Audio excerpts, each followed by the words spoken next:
focused with focus. I'm excited to talk with you, man. Sure is, man. Sure is. Nice to meet you, man. I've seen your podcast for quite some time now, and I'm stoked to be here. Thanks for having me. Thanks for reaching out and wanting to be a part of it. First things first, your actual name is Tyler. You were born in Philadelphia. You began the Focus Project in 2019, correct? Actually, so I guess I should rephrase that a little bit. I started getting really serious with the project in 2019. So I started really taking, the music career or the music path seriously. I've been producing since like 2016. Just to give you a little bit of background on kind of that side of things. It's a little bit on unorthodox, I could say. But basically, during high school, I didn't really know what I wanted to do. Or after high school, I should say. Senior year, I didn't really have a path.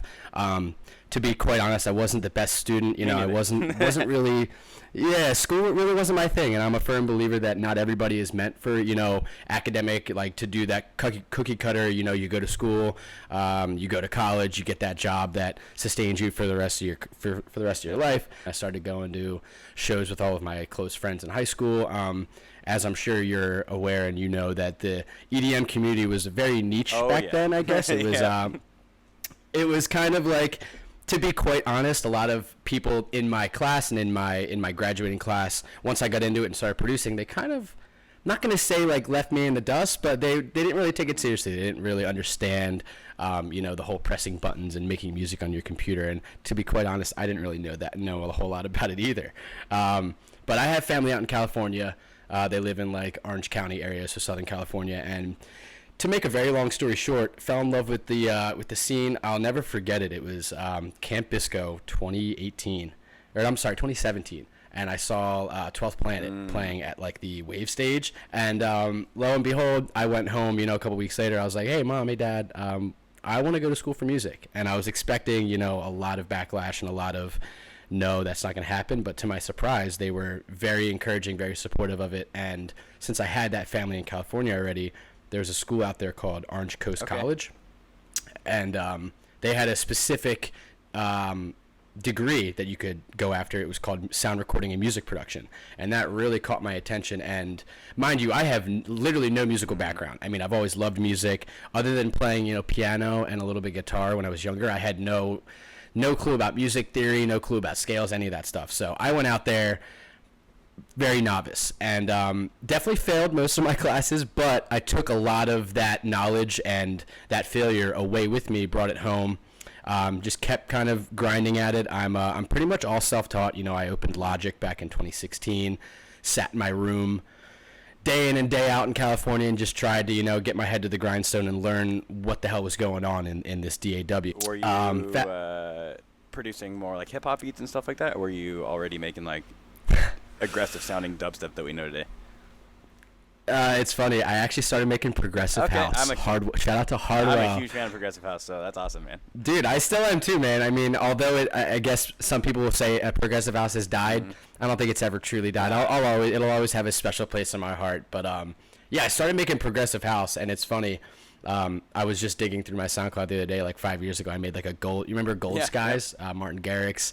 Yeah, that was like one of my first SoundCloud releases was Gold Skies, and it's really cool going back and kind of listening to that, and then listening to something in my current production and being like, wow, it really is cool to see that progression, and you don't really realize the progression until you go back and listen to your older stuff and realize like, wow, I've made light years worth of progression here. But yeah, I started out making progressive house, and as I said, I was just literally I didn't really have a whole lot of friends out there, and I didn't mind it either because I went out there. I was young. I was like fresh out of high school. I was probably like 18, maybe 17, maybe 18. And I moved out, and I had a roommate with me. That's a whole nother story. He wasn't the best roommate, but that kind of came into play. He wasn't the best roommate, so I kind of like locked myself in my room and just dedicated myself to learning. And I think you're very similar to myself in the sense that like, once you get your head set on something, you kind of can't turn back, and you have to get to that point that's like satisfying for you. And one of those classes, shout out to Dana Wheaton, one of the guys that still to this day on Facebook will like some of my stuff. It's been like 6 years. So he was one of the main, very supportive people of kind of this whole career for me. I have like vivid memories of being in his class and like playing we had like assignments to make like a 30-second little clip of whatever genre you wanted to make, just something that you could present to the class. And I'm just like, as I'm bringing back this memory, I'm thinking of all these funny other memories on top of it. I remember way back when, this is 2017, I was still making progressive house, but I can't remember his name. I think it might have been Austin, but a kid in my class, we had to do like basically like you had to write a little piece of music, and then you wrote about why you wrote that piece of music and like who inspired you to make it. And I remember a kid in my class, before I even knew who Excision was, I didn't even know what dubstep was. He wrote about Excision, and he had like this interview about like Jeff, like it's like a 10-year-old interview. And at the time, I was like, that's not my tea. But it's just cool looking back at that, and now like Excision's one of my biggest inspirations. He's quite literally given me kind of a step in the door here, in a sense, supported my music, been the #1 supporter of my music. So it's just cool to look back on that. Which is crazy to even that you say that, because I feel like Excision hasn't done a whole lot of interviews. Dude, he hasn't. I think there's literally, like, if you type in Excision interview, it's by 12th Planet, funny enough. It's like a 10-year-old interview. You should definitely check it out. It's like a 3 or 4 minute interview, but it's very, very interesting, and it gives you a look at, like, you never really even hear Excision talk. So was the thing that your classmate wrote about Excision and everything, was that kind of like what pushed you in the direction in the transition from making progressive house to dubstep? It definitely did. Again, at the time when I saw his project, I was like, what? Like, I didn't know anything about dubstep. I thought it was interesting. I was like strictly progressive house. That's like all I ate, sleep, and breathed progressive house. That's like all I knew. Martin Garrix was like my #1 inspiration. He still is in a sense. You never forget your roots. But that definitely played a role in it. I think the main thing that played a role was once I left California after about a year of studying there, and as I said, not doing the best grades wise. I definitely took a lot of that failure. I took a lot of learning from that failure home with me, and that'll kind of transition into the next part of this, which was once I got back to Philadelphia. I'm going to say probably around 2018. Okay. I resumed school at community college here in Philadelphia. So that was kind of the end of once I graduated. I got my associate's degree at CCP in sound recording music technology. Finally got your shit together and actually started doing well in school. That's happened to me too, man. Dude, it took an arm and a leg from me. I mean, I had to get through those. I'm not a professional in music theory. I definitely know a lot more than I did. Music theory is really hard, man. It's one of those things that like you either got it or you don't, and you have to really push yourself. And it's really mind-numbing. And I don't want to be ignorant and say that a lot of, like, you don't need music theory to produce music. A lot of people do it by ear. I know a ton of people that really don't know anything about music theory, but I'd be lying if I was saying that music theory doesn't drastically help if you know basic scales and chord progressions to kind of help push you along. It goes a long way. But after graduating school there, I just kind of kept pushing on, just kept sitting in my house every weekend and grinding, watching YouTube tutorials. If there's one thing I can tell you that truly helped me was having that mentorship, having Paul there. Changes the game for a lot of people. I know it did for me. Yeah. It really does. It really does. I mean, I know a lot of, like, I do Ableton lessons, and so I teach, mainly the people that I work with are kind of like at the beginner level, where at the point where they know, like, they have a general grasp of, let's say, Ableton or whatever DAW you're working in, but it's mainly about like arrangement and song structure and kind of creating the flow and just like the basics of getting yourself started in producing like a track front to back. And a lot of the questions I get is, what would you recommend?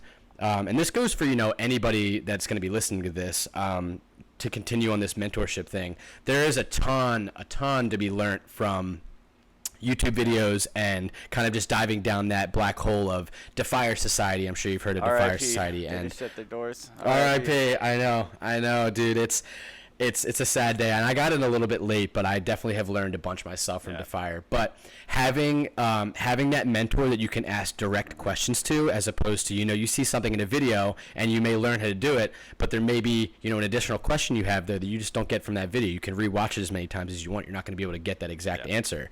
And it's cool to have these other producers asking me direct questions that they've been wondering for a while, and then they come back the next session and they implemented what I've given them advice on. I feel like the growth too, that allows people to grow a lot faster because they can actually get like absolutely specific help for what they're going absolutely specific questions on what is this compressor doing to my track, as opposed to trying to dive through a black hole of videos that explain exactly what you're looking for. And again, I'm learning every day too. A cool part about these lessons that I do is there's a lot of times where I'm, showing a project of mine, or I'm looking at a project that they sent me, and I'm learning stuff along the way. I'll try to like do a little tip or a trick, and I'll learn a cool little technique that I never do before. And I'm like, see, we're both learning here. It's beneficial to both of us.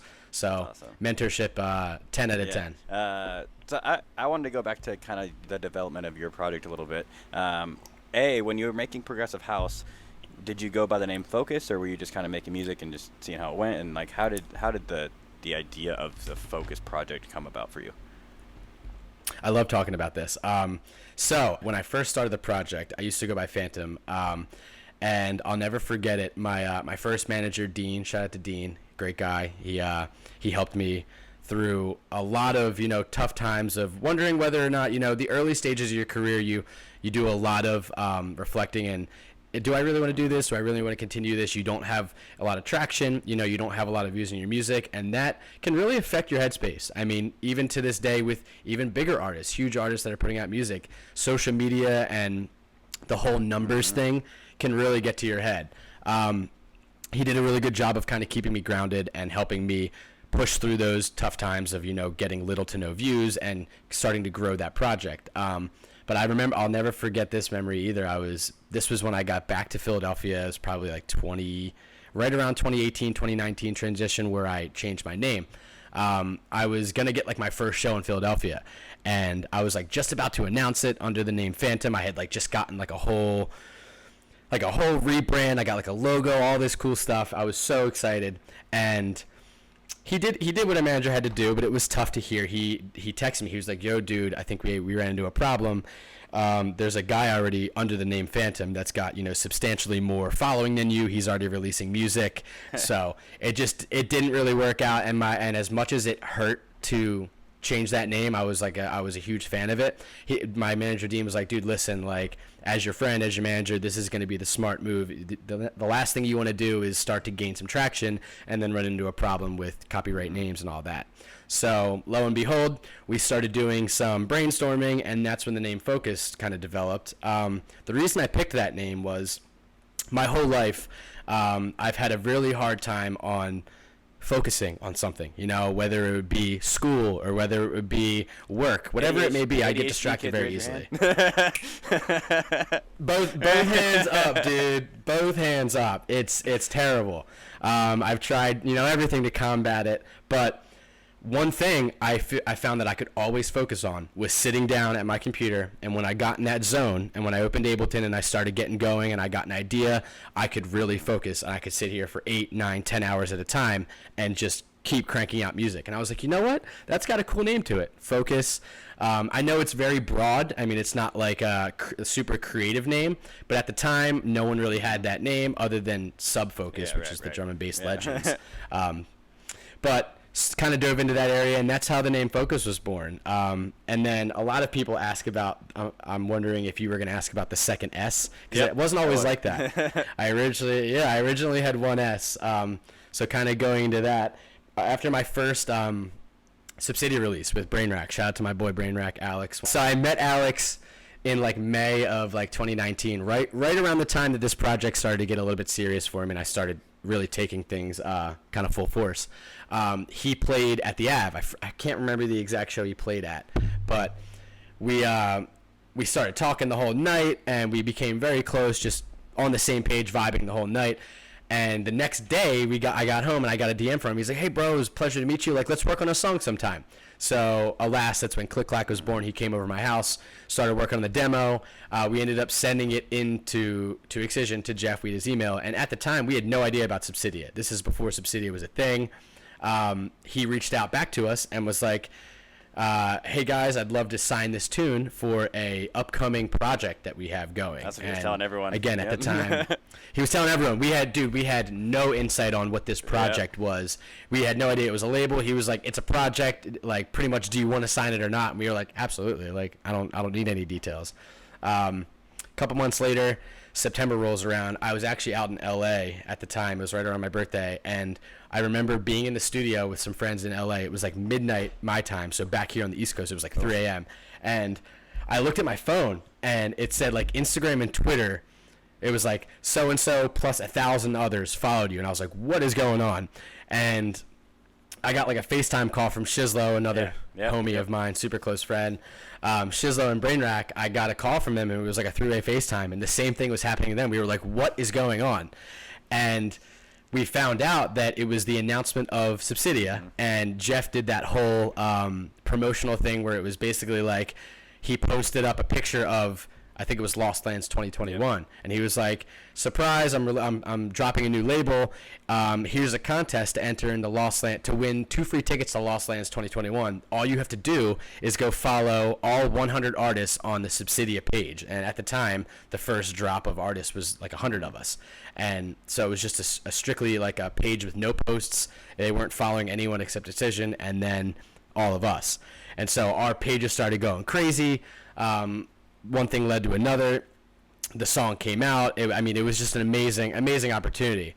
But a couple weeks into the song coming out, obviously it was gaining a lot of traction. It was the initial drop of the label. Shizlo's friend, who used to, have you ever heard of the band Focus? I feel like I have. Yeah. So they're a band from like, I want to say like either the 90s or maybe the 80s. And it's funny, my dad used to DJ them. My dad was like a bar Nice. DJ back in like the 60s and 70s. He used to DJ Focus Records. And so so Shizlo has a friend named Kevin. His name's Kevin Focus, and he used to work directly with the band. And it's kind of like a I don't know, like a circle of networking, but basically Kevin reached out to Shizlo, who then reached out to me and was like, hey, I saw your buddy Focus had the release on, that big label, like, tell him congratulations, but I would highly recommend changing your name, because if he starts to again, like the whole Phantom thing, if he starts to catch a little bit of traction, a little bit of buzz, starts making some money off this project, that band Focus is going to come knocking on your door and saying, hey, where's our royalties, Why can't I where's our find money? a name that works? It's not competing with anyone else. It's so frustrating. And so at the time, again, I linked back up with Dean. This is like 2 years later after the whole Phantom thing. Dean and I linked back up. We're like, oh my God, here we go again, round 2 with the rebranding. And I thought long and hard for a number of days whether I wanted to go through the whole, again, completely rebranding process. Do I make a whole new name? Do I make a whole new persona? And I talked to a couple different people, and I think the reason we stuck with it is because I can get away with adding that second S, and it's technically speaking, it's not copyright. Right. It may not be as original as I wanted it to, but at the time I was just like, I can't go through this whole rebranding again. Not right now. Well, most people who are gonna know you and your music probably aren't gonna know the band. You know what I mean? So it's like, it's original enough to at least your audience. It's original enough to my audience, and knock on wood, I haven't run into any problems. It's been well over almost 2 years actually since I added that second S. So I haven't run into any problems. Definitely kind of wish I still had that nice, clean FOCUS name. But at the same time, I take it with a grain of salt, and it kind of adds a little bit of uniqueness to it. It's very easy for SEOs, search engines, so just Focus Official on everything.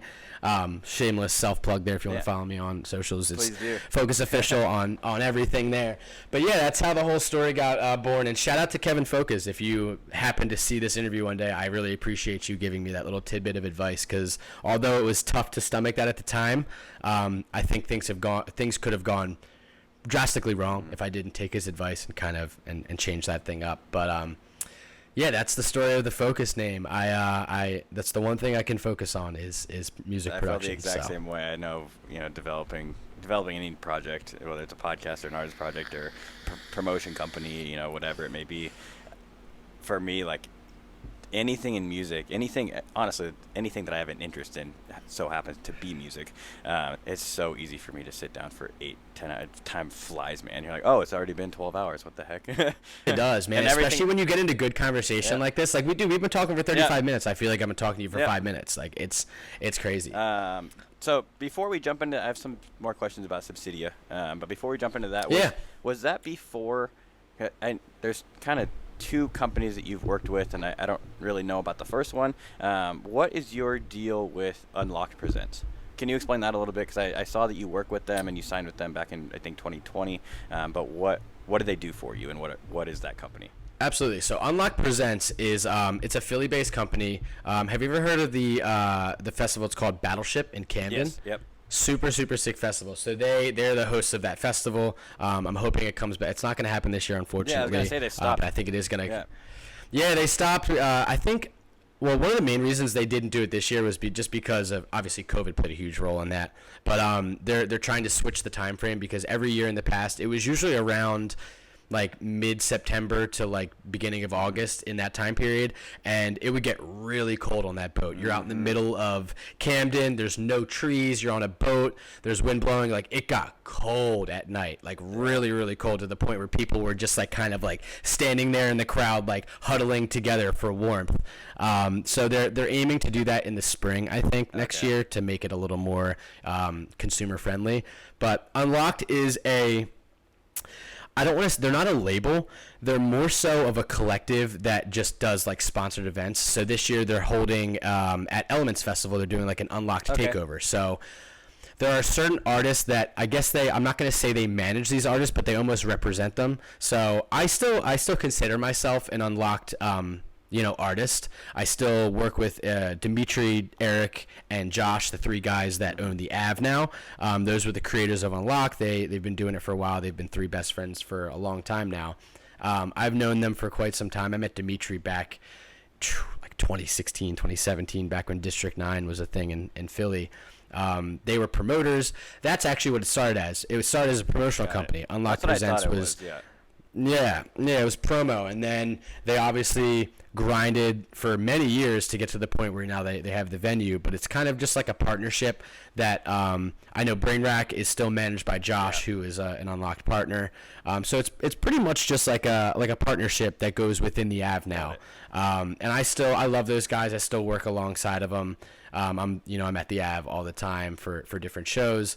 And I'm super stoked to be back this weekend for Crank That. I'm playing direct support on Saturday, so that'll be super fun. Awesome. Why did you originally decide to work with them? What was your purpose? So I originally decided because I just wanted to take that next step in my career. And at the time, I had been releasing a couple tunes. I put out Click Clack with Alex. This is before I even joined with Josh. I think it was summer of 2019 when Josh approached me. And he was like, hey, I would love to manage you. As of right now, Josh manages just Brain Rack. And I was under Josh for probably about a year. He did a lot of amazing things for me. He got my foot in the door with many people that I'm blessed to know nowadays, and amazing connections, and just kind of helped me push my project forward. It did get to a point where things started to slow down a little bit, and he has a lot on his plate. I mean, ever since he took up owning the Av, he's just swamped with work, and I mean that's to be expected. Yeah, I didn't take any. Being a club owner is no joke. People don't see that. I can't imagine, dude. Yeah, people. I really don't think people know like the depths that stuff goes on in there. Like it is crazy the amount of different the amount of different things that are going on within the club industry, let alone just the show. But one thing led to another, and I felt that my project was kind of picking up speed. And again, no hard feelings with Josh at all. I'm still super close with him. He's a great friend of mine. But I got to the point where I was like, I just need a little bit more push. I need a little bit more focus. Again, no pun intended, on my project. Need a little bit more, need someone to be a little bit more honed in. And so that's when I kind of switched gears, and this girl, her name is Emma. She now lives out Yep. So Emma has been a friend of mine. She is an absolute beast. Emma is incredible at what she does, and not only are we close friends, but she's an amazing manager. She also manages Griffin, right? manages Griffin. Yeah, that is relatively new. She started out as his day-to-day manager, and now I believe she's like partial tour manager with him. So she's crushing it. She's absolutely crushing it. She moved out. Yeah, she moved out to LA.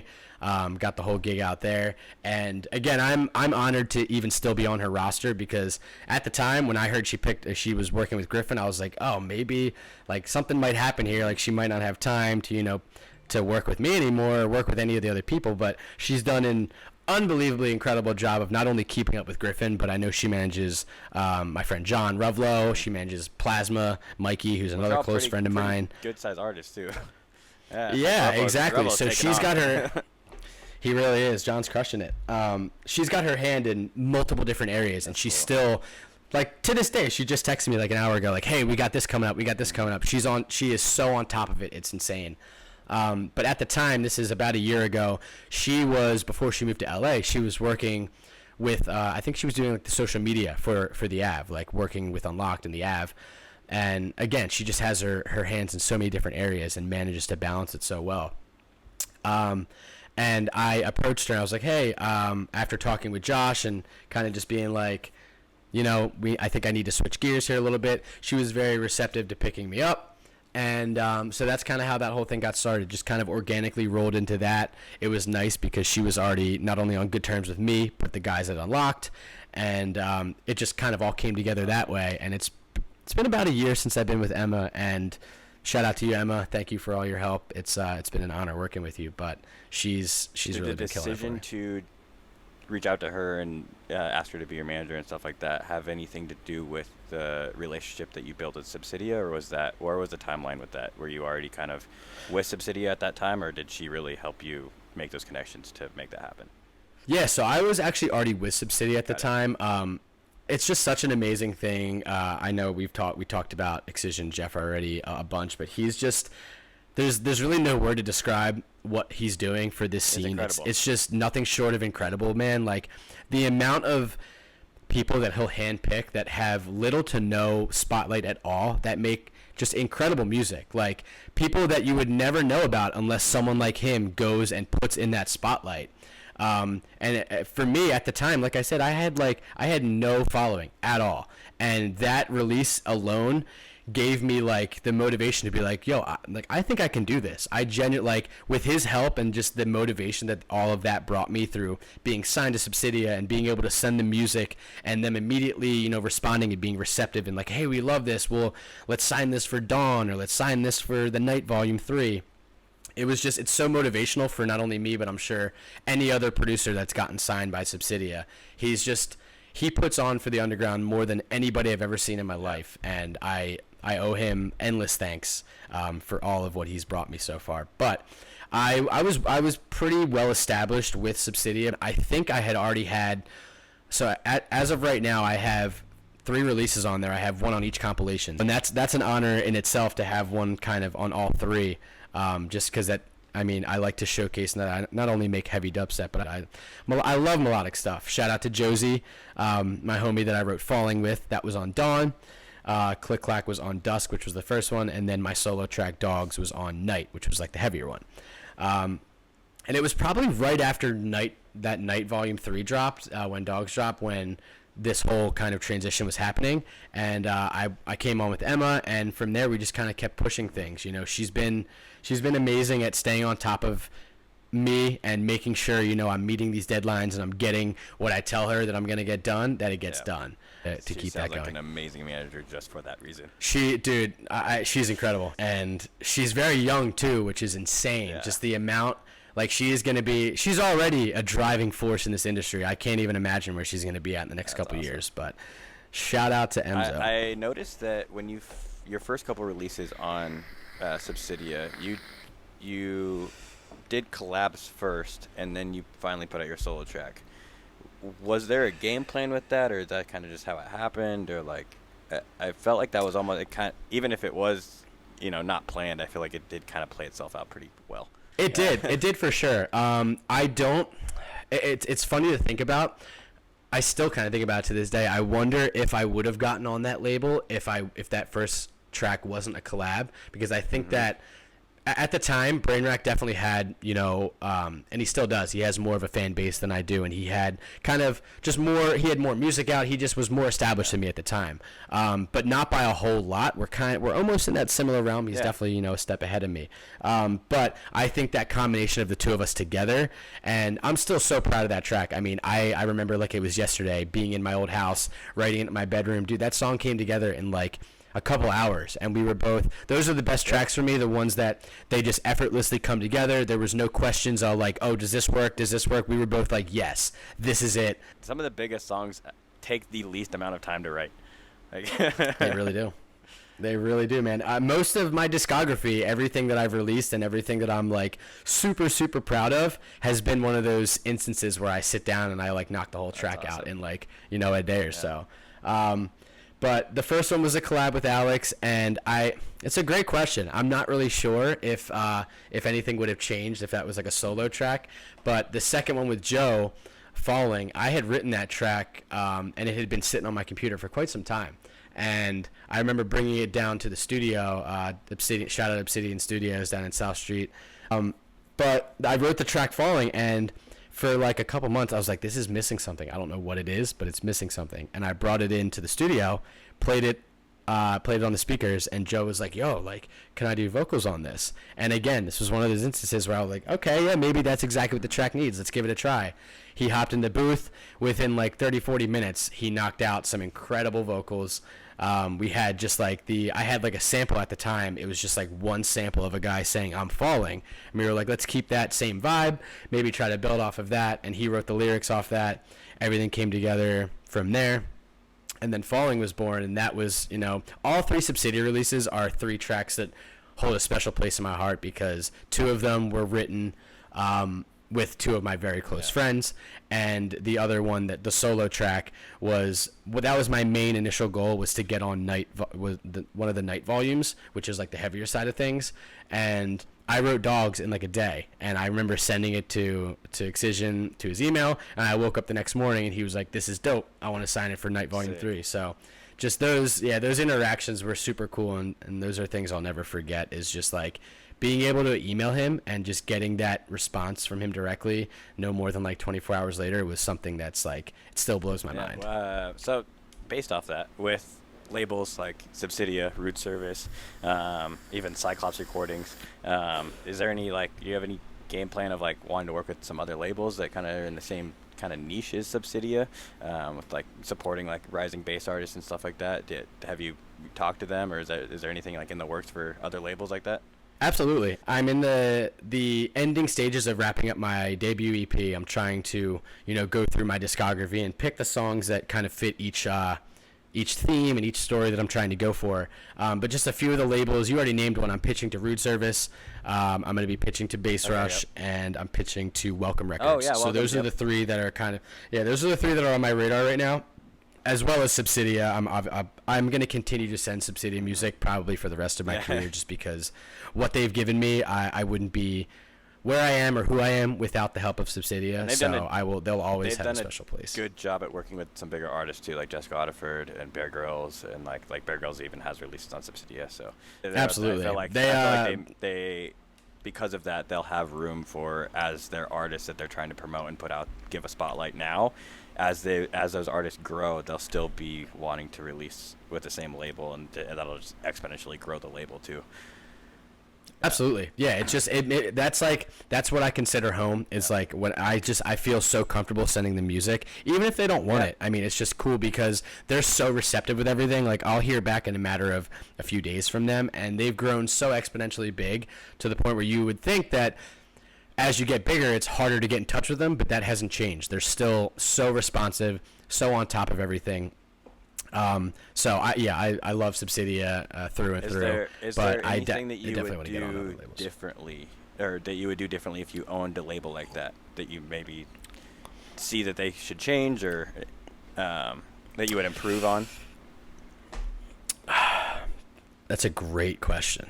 That is a really good question. Honestly, with them, the only thing, so I'm sure that a lot of other producers can relate to the feeling of being on a compilation. I love being on compilations, but sometimes when there's compilations with, 25, 30 songs on there, it can get a little bit intimidating. You're like, is my song going to get buried in the mix here? There's 24 other really dope artists that are on here. Is my song going to get that traction that I'm hoping for? But that's just kind of the name of the game. I mean, a lot of different labels are starting to do that now. Put out, I'm sure you saw the AT Aliens remix compilation. I was blessed enough to get on that, but there were 35 artists on there, and I listened to every single one, and they were all amazing. But it's like it does get a little bit intimidating. We're like, wow, I'm on here with 34 other guys and girls that are in this scene that are absolutely crushing it. So that's like the only thing I would say. And I don't know how I would particularly change that. Maybe I would break things down into maybe smaller increments, like 8 to 10 songs as opposed to 15 to 20. But other than that, man, they're doing everything they need to do. What is your favorite thing about working with labels like that? Just the genuine connection that you have with them. I mean, Subsidia in particular, it feels so natural. Like, I'm sure a lot of other producers can attest to the feeling of being a little bit intimidated by reaching out to a label that you might not have reached out to before. And it definitely gets a little bit, nerve-wracking. Are they going to like my tunes? Are they going to listen to my tunes? Are they even going to see my tunes? But with Subsidia, I'm very confident that not only myself, but most of these other underground artists, they're going to get their songs at least listened to. They'll give them the time of day. They'll give them the opportunity to at least hear them out. And they may not take it, but they'll give you that chance of listening. There's a lot of labels out there that won't even listen to your stuff. They won't even respond. Yeah, like, or just not even just skip right through it. And that can be tough on your mental, but Subsidia is amazing in the fact that they will always give you the time of day, no matter whether they're going to take it or not. They'll give you the chance to prove yourself. It sounds like they have a very amazing team and amazing team of people working under the label too. All the behind the scene people. Dude, they're so nice. They're like, whenever I get an email from them, they're sending smiley faces, and it's just like positive vibes all around from them, and it's just it's really cool. I want to go back to you talking about how especially in the early phases, you had a lot of times where you could have gotten discouraged, but instead you used those opportunities as a chance to look at it for growth. Like, in your personal experience, how did you choose to look at that as growth, and what showed you that you should take those opportunities as a chance to grow instead of letting it kill your entire motivation for doing what you want to do?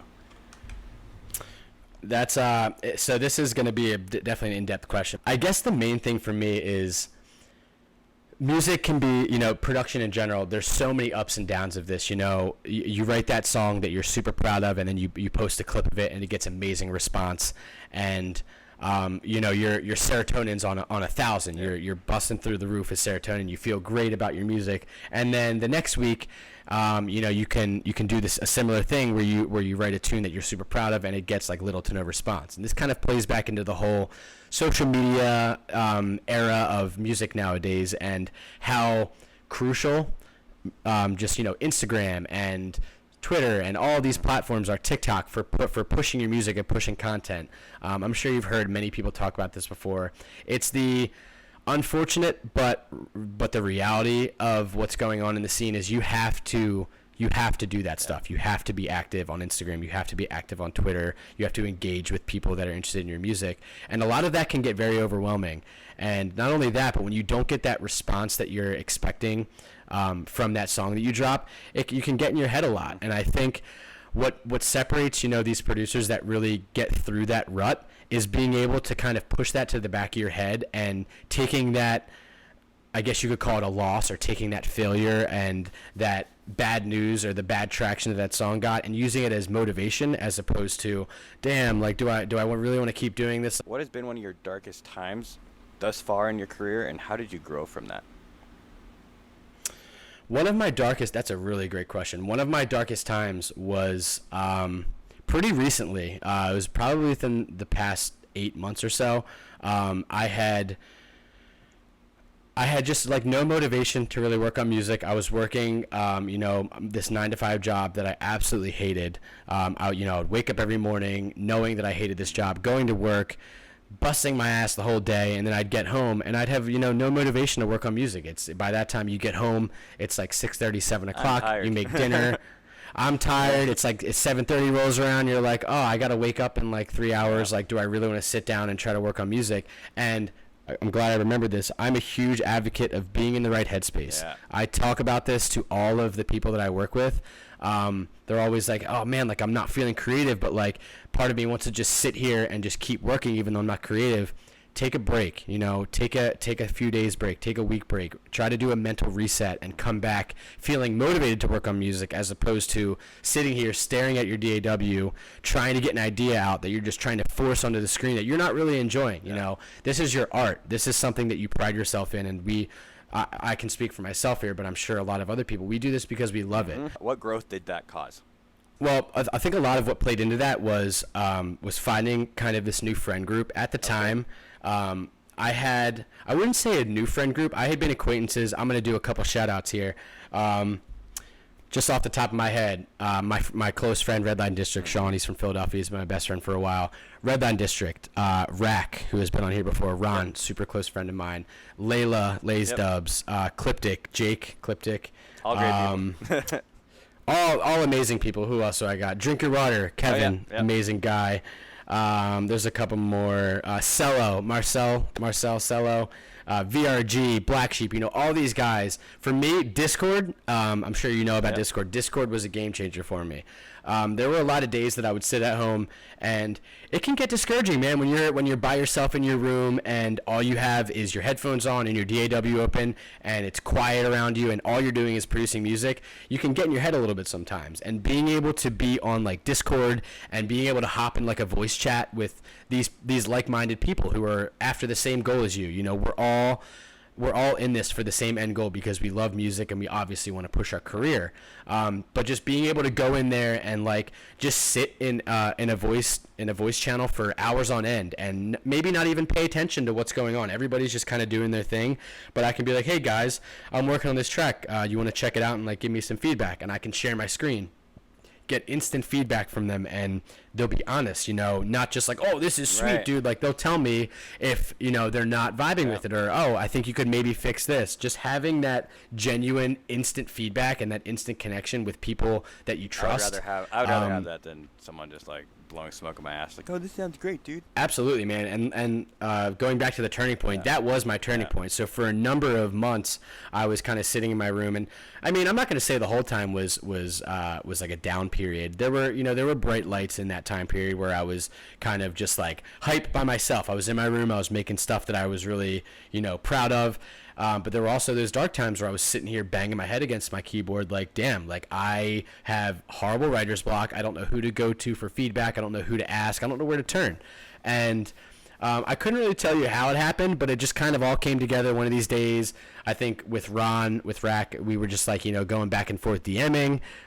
We started a collab together, and then after the collab, I got added into a couple of these Discord channels. And ever since that day, it's been almost close to a year since that happened. I've kind of noticed that was the turning point where to this day I still hop in, like I'll get home every day from work and I'm in like a bunch of different channels. Sometimes there'll be like 2 or 3 people in there. Sometimes there'll be like 8 of us in there, playing video games, just talking about music, talking about anything, just hanging out. And it goes such a long way for your mental and just keeping that that close group of friends that you really trust. I mean, it's great to have a lot of acquaintances in the music industry, but not everybody's going to give it to you straight. Those are some people that I trust. With pretty much anything I send them, I know that they'll give me genuine feedback. And having that core group of friends that you can rely on to have your back, and I have theirs, it goes a really long way. So a big tip for anybody out there that's been discouraged, that's been not feeling motivational or not feeling working on music, I'm not saying it has to be Discord, but find that core couple group of friends that you can really rely on and that you can trust for genuine feedback, because that's going to go the longest way. The mentorship and having that core group of friends that you can go to at any time is gonna change the game for you. Surrounding yourself with the right people. From my experience, at least just with this podcast, it has pointed out a lot of blind spots in areas that I needed to grow and develop myself. Did you experience that at all with developing the Focus brand, like writing music?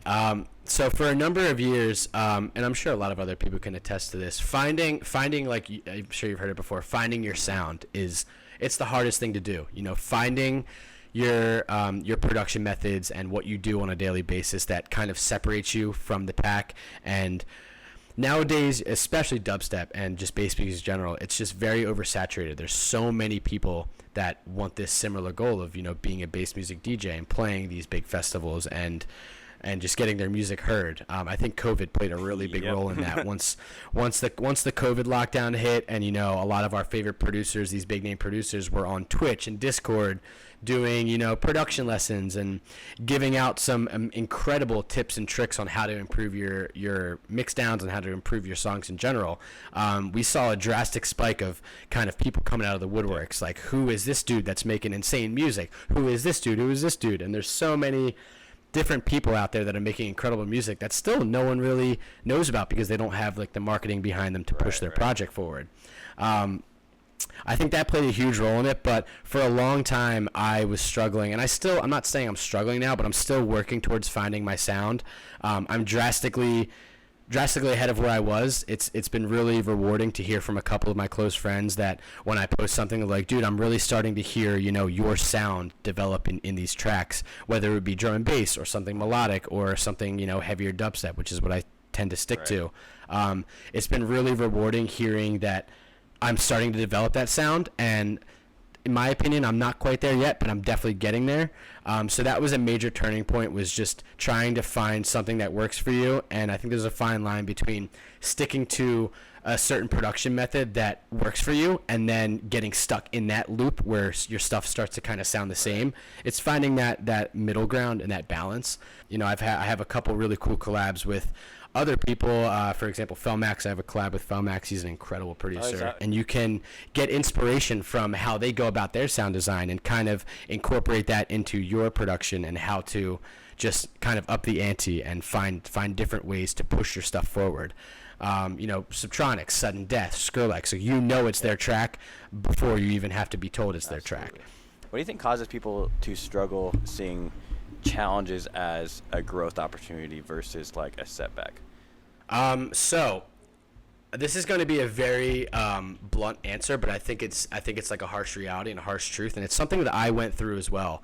A lot of times it's unfortunate, but jealousy plays a role, especially in some close friend groups. When you see someone that not necessarily that you're even close with, but someone that's in your realm that's starting to get some buzz, some people can be like, oh well, like I think I'm making music that's just as good as theirs, or I'm on their level. Why am I not getting these opportunities? And I think it's a matter of trying to, again, use that discouragement as a form of learning, as opposed to being like down on yourself and wondering why you're not getting these opportunities. It's just, you got to keep working, man. And like hard work, in my opinion, hard work will trump anything. If you put in the time and you put in the effort and you're making good music, people will hear it. I'll never forget, I watched like an interview with Carnage, like 2016, and that quote has stuck with me through my entire career. And it was a very simple quote: if you make good music, people will hear it. And it's just sticking to that grind and sticking to trying to not get discouraged. It's so much easier to say this than to do it. And I've been a victim of getting discouraged too, but it's pushing through those hard times and trying to use that rejection as a form of, okay, I'm going to work harder until I don't get rejected anymore. I just think that to make a long story short, pushing through those hard times is what's going to separate you, and using that as motivation. Well, your only other option is also, if you don't use that as growth and you don't push through those hard times, you're never going to make it anyway. So you're going to kind of, you're never going to make it anyway, man. Option. Exactly. I mean, it's either give up or you just keep pushing. Yeah. It's definitely a mental game. This whole music production. There's ups, there's downs, there's highs, there's lows. But I think it's how you take those ups and downs and you run with it. And again, this kind of all circles back to the mentorship. Is, okay, my music's not getting the recognition that I think it deserves. Let me reach out to some people and get the feedback and find out what might be going wrong in these songs. What can I do better? What can I change? And trying to implement those practices into your production. And you'll see growth, man. I mean, if you keep working and you put in the hours and you do your research, you will grow. One thing I tell a lot of the people I work with is, every time you open Ableton, you're never going to go backwards. You know, every time you open and you're putting these samples and you're plugging MIDI into your DAW, you're going to be learning every time. You're never going to go backwards. You're never going to learn less. You might not learn a ton in that session, but you're going to probably learn 1 or 2 things you didn't know from the session before. So if you can, you know, implement 30 minutes of music into your everyday life, that's kind of my goal. Is no matter how bad of a day I'm having, there's some days I'll sit here for 3-4 hours and work on music, and there's some days I'll sit here for 30 minutes. And if I can sit there and get an idea onto my screen, I usually call that a win. Awesome. In my book. Well, I think that's an awesome note to kind of leave off this episode on. As we wrap up, what are you most excited for coming up this year for you in your project? So for my project, I am very excited for wherever my debut EP lands. Yeah. I've been working, I've been building this discography of music for going on like probably 2 years now. You know, I have a huge folder on SoundCloud that my manager Emma and I have been getting on calls recently, and kind of, you know, dividing them into different folders. Like I was saying earlier, I'm pitching to Bass Rush and to Rude Service and to Subsidia and all these different labels, trying to kind of find 3 or 4 different songs that I feel fit those labels separately, and trying to kind of build my story based off of that debut EP. It's a very, very intimidating and a very stressful time, you know, the debut EP, but I'm also very excited about it. I'm very proud of the music I've been making recently. I am unbelievably excited for Lost Lands. I'm still so honored to be on that lineup. Hell yeah, man. I appreciate that. I'm stoked to meet you in person there as well. But I think it's going to be a big year. I got a couple different things that probably not allowed to talk about yet, but I think this is going to be the year. I feel comfortable that this is the year that I'm kind of going to get my hit the ground running, awesome. You know, especially once the EP drops. Awesome, man. Folks Official, you said on all socials. That'll be in the description as well. And then final questions. I ask this at the end of every interview. If there was one piece of advice you could tell yourself when you first started your project, what would it be and why? It's going to kind of sound recycled, but it's the cold hard truth is I wish I had a mentor earlier. I wish when I just got started that I had that connection with someone that I could ask those direct questions to, because there were so many days I would sit in my room with the same thing running through my head, wondering, how do I do this, that I wish I could directly ask somebody and just kind of get that initial answer off the bat. So if there's one thing I could recommend any up-and-coming producer to do, is find someone that you trust. There's so many mentors out there nowadays that offer a variety of different, teaching lessons, whatever you want to call them. And find someone that you feel comfortable with. You being one of them too. So if anyone listening out there needs a mentor, feel free to hit up Focus.